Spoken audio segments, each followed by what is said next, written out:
Günaydin. Ladies and gentlemen, let me introduce the International Union of Geological Sciences. It's an impartial organization addressing global issues that contribute to the advancement of geological research and inform, provide advice, and influence decision makers throughout the world.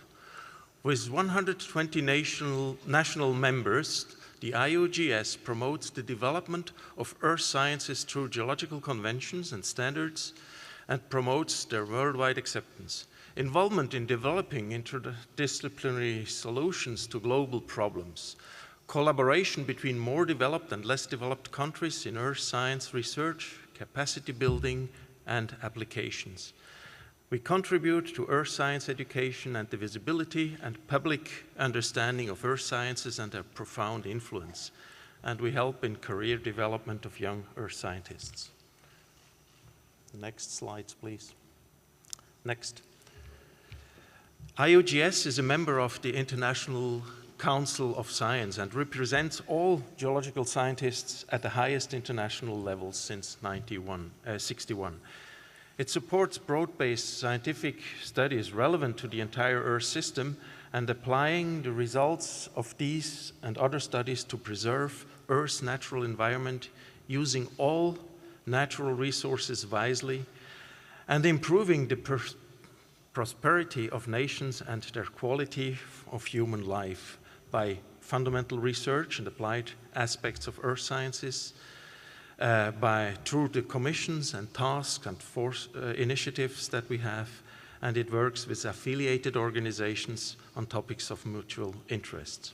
On the next slide, you can easily find that 99% of human history, the commodity stone was the major commodity. And only during the last 300 years, with the first industrialization, modern materials were developed and needs increased extremely. Next slide. It appears, next please. It appears inevitable that the demand will continue to rise for most commodities since the global population continues to burgeon, populous BRIC countries and economies continue their rapid development, Africa strives to develop its cities and deliver services.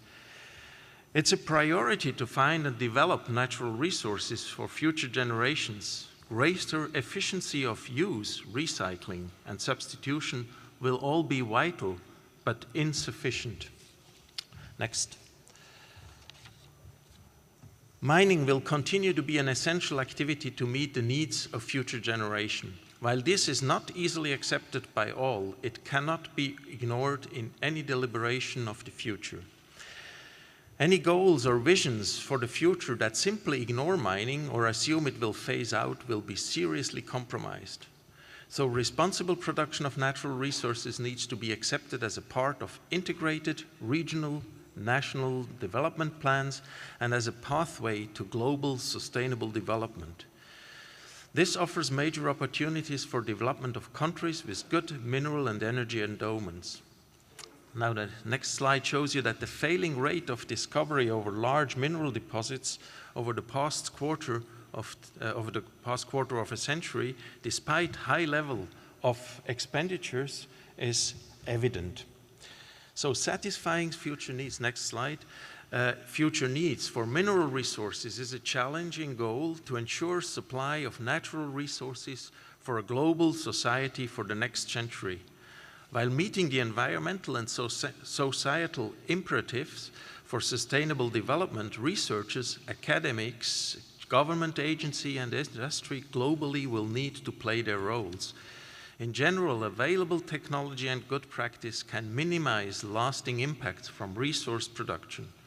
Major reasons for bad economic and social outcomes are corruption, conflicts of interest, ineffective regulations, incompetence, and lack of regional planning. From this, the major challenges arise that continuing to mine lower grade and lower quality deposits is unlikely to be the answer to the big question, because higher energy and water consumption and larger areas of disturbance will counterbalance. Decreasing land area accessibility for exploration and production is another challenge. More land is tied up for housing, feeding and servicing people and sustaining natural systems. Regions where waste and pollution are difficult to control are unlikely to be mined in future. And the third challenge is changing widespread negative perception of mining and demonstrating how it can be conducted with sustainable benefit.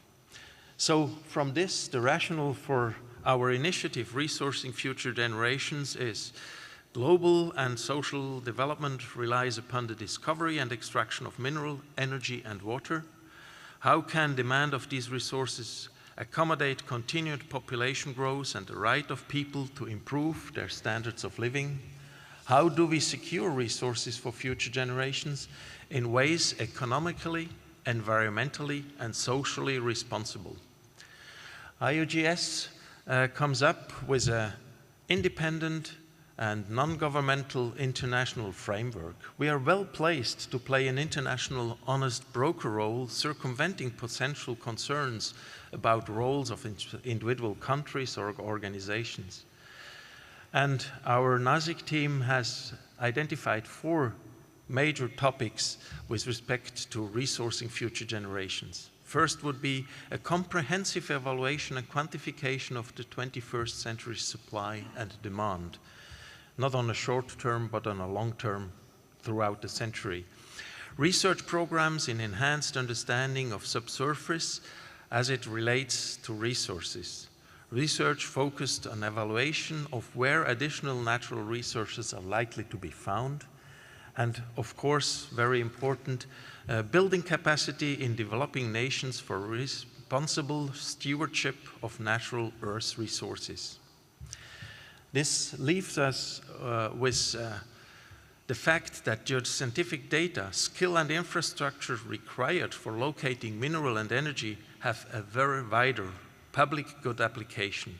Water resources, conflicting in many cases with mineral commodities, are vitally important. Environmental protection and rehabilitation is this topic.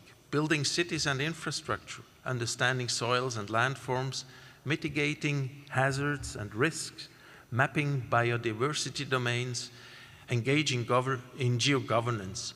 All these topics are crucial if we want to proceed with sustainable geological support and resources delivery. So we have to engage in something that in Potsdam we call geo-governance, and that is education and training of administrators and economists to understand an Earth in transition. They must assess preparing for the foreseeable, but in political terms, unpredictable events that come from geology and its highly energetic processes that are still ongoing on our planet.